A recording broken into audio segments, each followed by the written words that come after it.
வணக்கம். இன்றைய பயணம் ஒரு பாடல் பெற்ற சிவன் கோயிலை நோக்கி தான். என்னுடன் இயற்கை பாதையில் விவசாயம் செய்யும் எனது இனிய நண்பர் மனோகரன் பயணித்துக் கொண்டிருக்கின்றார். அவர்கிட்ட தான் நான் எனக்கு வேண்டிய முக்கியமான இந்த அரிசி, பருப்பு, எண்ணெய் இதெல்லாம் வாங்குவேன். அவரோட குடவுன் ஸ்ரீரங்கத்தில் இருக்கிறதுனால அந்த பொருளை அப்படியே கலெக்ட் பண்ணிவிட்டு கோயிலுக்கு போகலான்ட்டு ஸ்ரீரங்கம் வந்திருக்கோம். நான் கடந்த 2 வருடங்களாக மனோகர்கிட்ட பொருட்கள் வாங்கிட்டு இருக்கேன். அவர் இயற்கை வழியில் விவசாயம் செய்கிறதுனால அந்த பொருட்கள்லாம் மிகவும் தரமாக இருக்கும், ரொம்ப ருசியாகவும் இருக்கும் சாப்பிட. www.tendralnaturals.com அப்படிங்கிற இணையதளத்தில் அவருடைய அந்த பணி பற்றி டீட்டெயில்ஸ் இருக்கும். விருப்பம் இருந்தால் நீங்கள் அதை செக் பண்ணி பார்க்கலாம். ஸ்ரீரங்கத்திலிருந்து தேவையான பொருட்கள்லாம் எடுத்துக்கிட்டு இப்பொழுது எங்களுடைய பயணத்தை புதுக்கோட்டை மாவட்டத்தில் உள்ள திருப்புணவாசல் அப்படிங்கிற சிவன் கோயில் நோக்கி நாங்கள் துவங்குறோம்.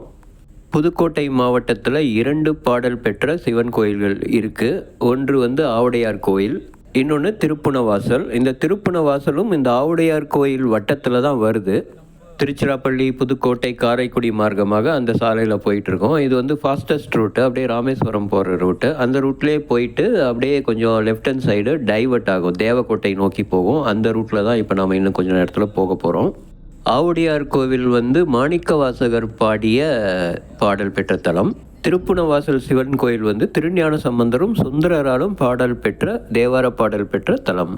இப்போ நம்ம இந்த ஹைவேலேருந்து இடதுபுறமாக திரும்பி தேவக்கோட்டை செல்லும் சாலையில் பயணிக்க போகிறோம். அங்கேருந்து ஓரியூர் வழியாக நாம் திருப்புணவாசலை அடைய முடியும். ஓரியூரில் தான் ஒரு கிறிஸ்துவ புனிதர் அருளானந்தர் அப்படிங்கிறவர் தலை வெட்டப்பட்டு அவருடைய உடல் கழுமரம் ஏற்றப்பட்டது. இந்த பகுதி ராமநாதபுரம் மாவட்டத்தில் வருது.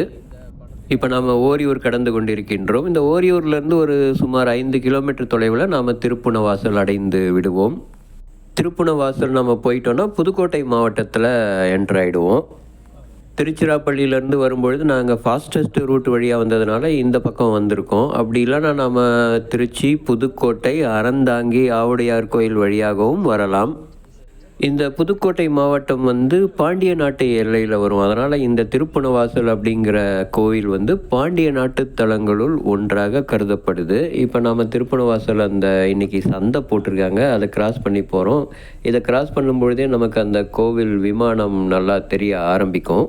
இந்த பகுதியில் பாம்பு ஆறு அப்படிங்கிற ஒரு ஆறு ஓடுது. அது மட்டும் இல்லாமல் கோயில் கிழக்கு முகமாக நோக்கி இருக்குது. அந்த கோயில் பார்க்கும் திசையிலிருந்து ஒரு 3 கிலோமீட்டர் தொலைவில் நாம் கடலை அடைந்து விடலாம்.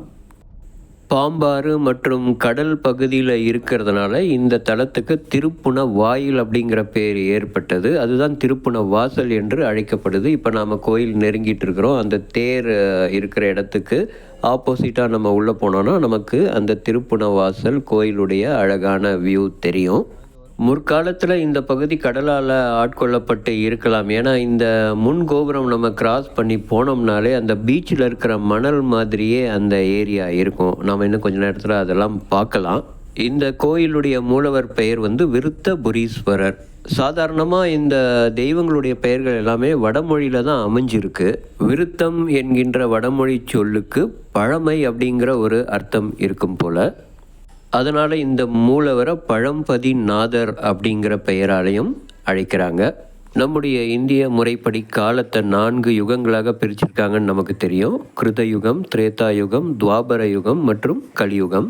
இந்த ஒரு யுகத்திலையும் இந்த இடத்துக்கு வேறு வேறு பெயர்கள் அமைந்திருக்கு. உதாரணத்துக்கு கிருத யுகத்தில் இதை வஜ்ரவனம் அப்படின்னு அழைச்சிருக்காங்க. திரேதா யுகத்தில் பிரம்மபுரம் என்றும், துவாபர யுகத்தில் விருத்தகாசி என்றும், இந்த கலியுகத்தில் பழம்பதி அப்படிங்கிற பெயர்லையும் இந்த தலம் அழைக்கப்படுது. அதனால் இந்த மூலவர் பெயர் பழம்பதி நாதர் அப்படிங்கிற மாதிரி அழைக்கிறாங்க. நான் ஏற்கனவே சொன்ன மாதிரி இந்த முன்வாயில் நுழைஞ்சோன்னா நம்ம இந்த பீச்சில் பார்க்குற அந்த மணல் மாதிரியே நமக்கு தெரியுது. இதுலேருந்தே நமக்கு தெரியுது கண்டிப்பாக இது முற்காலத்தில் கடல் ஆட்கொள்ளப்பட்ட பகுதியாக தான் இருந்திருக்கணும். நான் கேள்விப்பட்ட மற்றும் படித்த தகவல்களை இங்கே நான் ஷேர் பண்ணுறேன். இதில் தவறுகள் எதுவும் இருந்தால் மன்னிக்கவும். கோயிலில் போட்டிருக்க தல வரலாறு பற்றி இப்போ நான் அதை படிக்கிறேன், நீங்கள் கேட்கலாம். இந்த திருப்புணவாயில் தலச்சிறப்பு இங்கே போட்டிருக்காங்க. இது தலம் பாண்டிய நாட்டோட 14 சிவத்தலங்களில் மதுரைக்கு அடுத்த 2ஆவதாக திகழ்வது அப்படின்னு போட்டிருக்கு. திருநாவுக்கரசர், சுந்தரர், திருஞான சம்பந்தர் ஆகியோரால் பாடல் பெற்றது. புதுக்கோட்டை மாவட்டத்தில் பாடல் பெற்ற தலங்கள், அதுவும் தேவார பாடல் பெற்ற தலங்கள் அப்படின்னு பார்க்கும்பொழுது இது ஒன்று தான், திருப்புன வாயில் என்கின்ற திருப்புன வாசல். ஆவுடையார் கோயிலில் மாணிக்கவாசகர் பாடியிருக்காரு. ஸோ புதுக்கோட்டையில் பாடல் பெற்ற தலங்கள் அப்படின்னு பார்க்கும்பொழுது ஆவுடையார் கோயிலும் இந்த கோயிலையும் கணக்கில் வச்சுக்கலாம். இங்கே இருக்கிற மூர்த்தி வந்து பழம்பதிநாதர் என்னும் ஸ்ரீ விருத்தபுரீஸ்வர சுவாமி அப்படிங்கிறாங்க. இறைவி ஸ்ரீ பெரியநாயகி என்னும் பிரகந்த்நாயகி. அப்புறம் குடவரை ஸ்ரீ காளியம்மன், மற்ற பரிவார தேவதைகள் இருக்காங்க. தீர்த்தம் வந்து இந்திர தீர்த்தம், லக்ஷ்மி தீர்த்தம், சர்ப்ப தீர்த்தம், பிரம்ம தீர்த்தம், சந்திர தீர்த்தம், சிவகங்கை தீர்த்தம், கல்யாண தீர்த்தம், சக்கர தீர்த்தம், வருண தீர்த்தம், சூரிய தீர்த்தம் அப்படின்னு போட்டிருக்கு. இந்த கோயிலோட ஸ்பெஷாலிட்டி என்னென்னா, இங்கே தல விருட்சமாக 4 மரங்கள் வைக்கப்பட்டிருக்கு. ஒரு யுகத்துக்கும் ஒரு பெயரில் இந்த தலம் விளங்கியிருக்கு. அதே மாதிரி 4 வேதங்களை ரெப்ரசன்ட் பண்ணுற மாதிரி இங்கே வந்து அந்த 4 தல விருட்சங்கள் வைக்கப்பட்டிருக்கு. கிருத யுகத்தில் வந்து சதுரக்கள்ளி அப்படின்னு சொல்லியும், திரேதா யுகத்தில் குருந்த மரம், துவாபர யுகத்தில் மகிழ மரம், கலியுகத்தில் புன்னை மரம் இங்கே தல விருட்சமாக இருக்குது. விழாக்கள் பார்க்கும்போது நாள்தோறும் 6 கால பூஜை வழக்கமாக. மாதாந்திர உற்சவங்கள் கார்த்திகை சோமவாரத்தில் 1008 சங்காபிஷேகம், வைகாசியில் தேரோட்டத்துடன் கூடிய 11 நாள் திருவிழா, பிரம்மோற்சவங்கள் இது மாதிரி போட்டிருக்கு. புராண பெருமை இங்கே பார்க்கும்பொழுது எங்கேயும் கௌதமர் கனெக்ட் ஆகிறாரு. திருச்சியில் நான் பார்த்த திருமாந்துறை, அப்புறம் தஞ்சாவூர் பக்கத்தில் இருக்க வள்ளத்தில் இருக்கிற வஜ்ரேஸ்வரர் கோயில், அங்கெல்லாம் இந்த கௌதமர், அகலிகை, இந்திரன் மாதிரி கனெக்ட் ஆகிற அந்த விஷயங்கள் நான் படித்தேன். இங்கேயும் போட்டிருக்கு. கௌதமரின் சாபம் பெற்ற இந்திரனும், படைப்பு தொழிலை மறந்த நான்முகனும், தக்கனின் சாபத்தால் தன் கலையெழுந்த சந்திரனும், சிவத்துரோகம் செய்த வாயு பகவானும் இத்தலம் வந்து வழிபட்டு நற்பேறு பெற்றார்கள். ஆதிசேஷன், விநாயகர், அகத்தியர், வசிட்டாதி முனிவர், இந்திரனது வெள்ளை யானை, சவுந்தரபாண்டியன் ஆகியோர் வந்து வழிபட்ட பான்மையானதுன்னு போட்டிருக்கு. இந்த தலத்தோட சிறப்புகள்: உமையவள் காளியுருவம் கொண்டு குடவரையில் எழுந்தருளி நாடுவோருக்கு நல் வரமளிக்கும் சிறப்பு இத்தலத்தில் உண்டு. 3 முழுமும் ஒரு சுற்று, 30 முழுமும் ஒரு சுற்று என்னும் பெருமைக்குரிய பெரிய லிங்க உருவமும், ராஜகோபுரத்தை விட பெரிய அழகுமிக்க விமானமும் இத்தலத்திற்கு பெருமை தருவன. பாண்டிய மன்னர்களின் நிபந்தங்களும் திருப்பணிகளை குறிக்கும் கல்வெட்டுகளும் உள்ளனன்னு போட்டிருக்கு.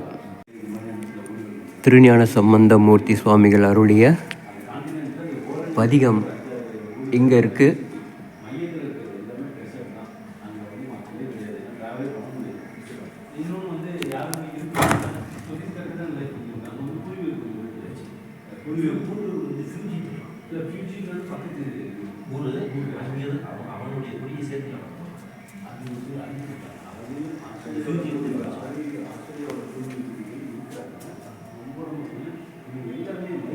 இங்கே சுந்தரமூர்த்தி சுவாமிகள் அருளியதுன்னு போட்டிருக்கு.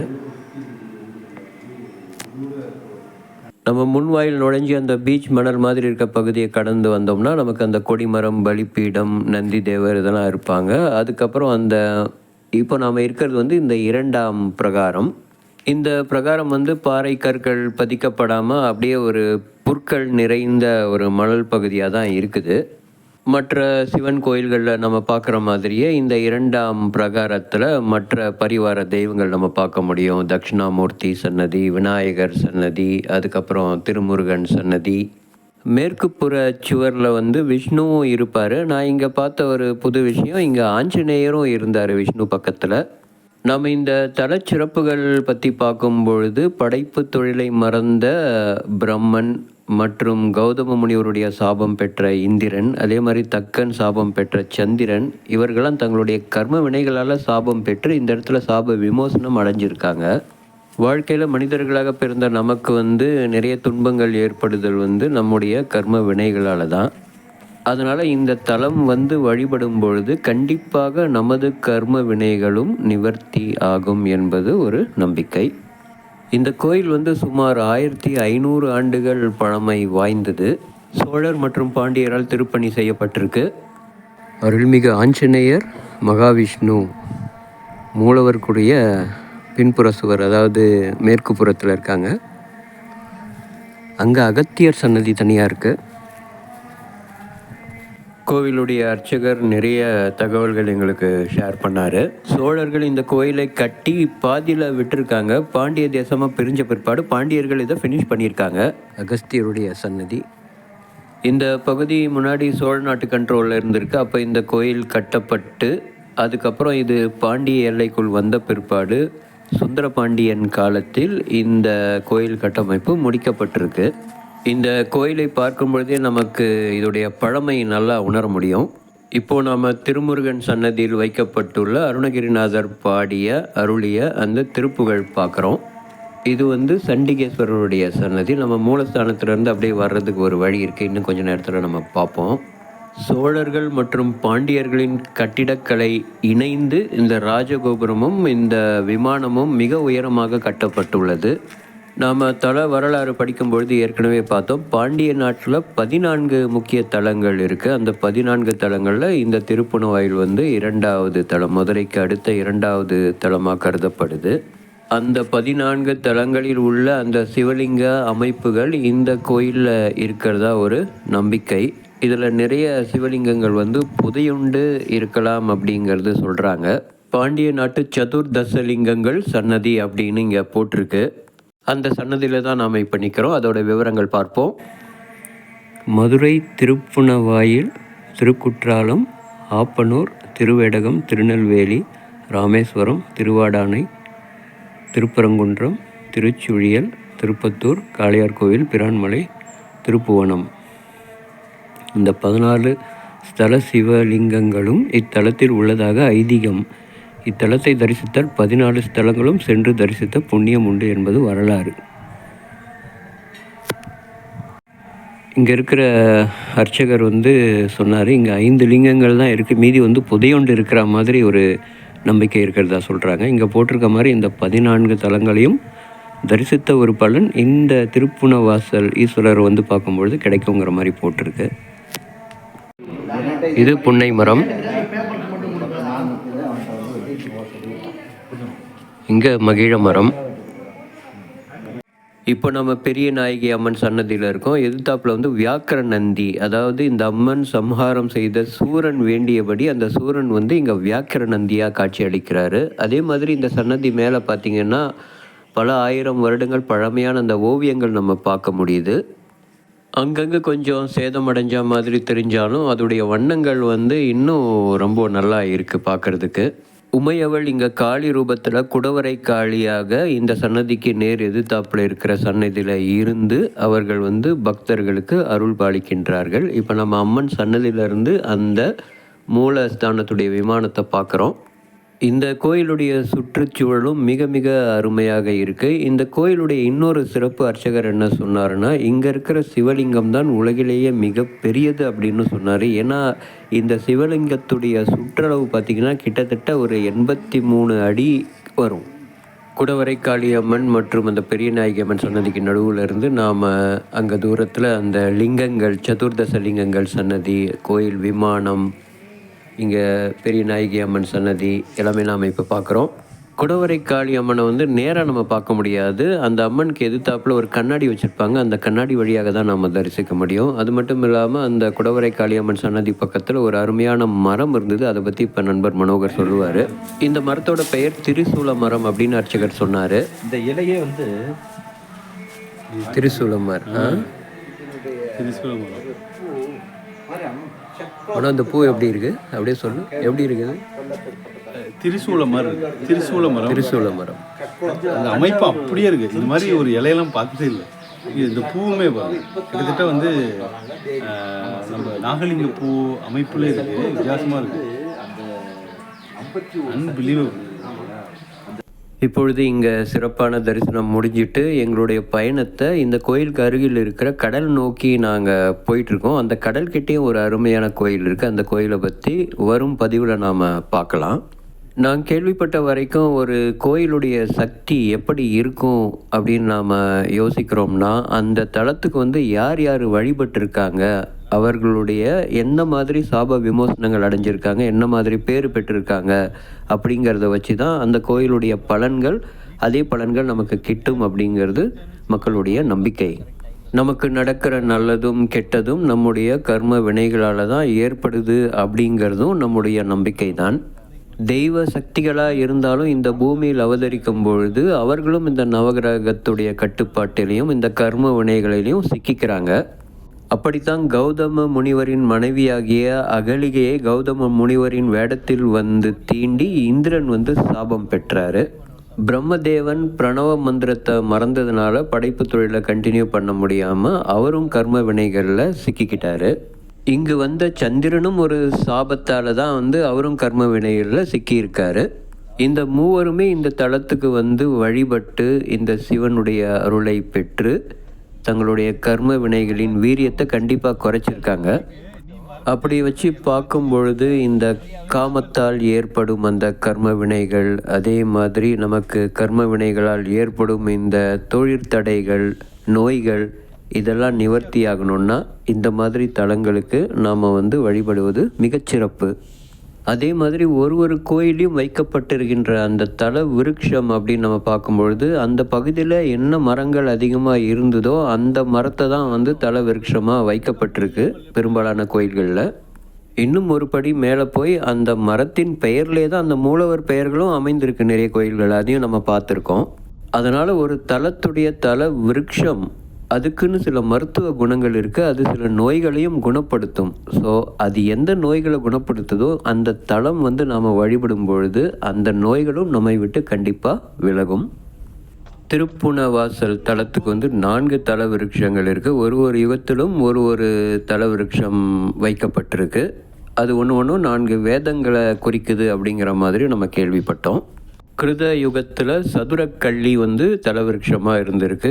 அந்த சதுரக்கள்ளி மரம் வந்து கோயிலுக்கு முன்புறமாகவே வெளியில் நாங்கள் பார்த்தோம். அந்த மரத்துடைய மருத்துவ குணங்கள் நாம் தேடி பார்க்கும் பொழுது அது பலவிதமான தோல் நோய்களுக்கு மருந்தாக சிகிச்சை அளிக்க பயன்படுகிறது அப்படிங்கிற ஒரு தகவல் கிடைச்சிது. அதே மாதிரி திரேதா யுகத்தில் தலவிருட்சமாக இருந்த குருந்த மரத்தின் இலை மற்றும் பழம் வந்து மருத்துவ குணங்கள் நிறைந்ததாக கருதப்படுது. அதுடைய கனி வந்து உடல் வெப்பத்தை குறைக்குமா, அதே மாதிரி பசியை தூண்டும் குணம் உள்ளது மற்றும் வயிற்றில் உள்ள வாயுக்களை வந்து குறைக்கும் ஒரு வல்லமை படைத்தது அப்படிங்கிற மாதிரி கேள்விப்பட்டோம்.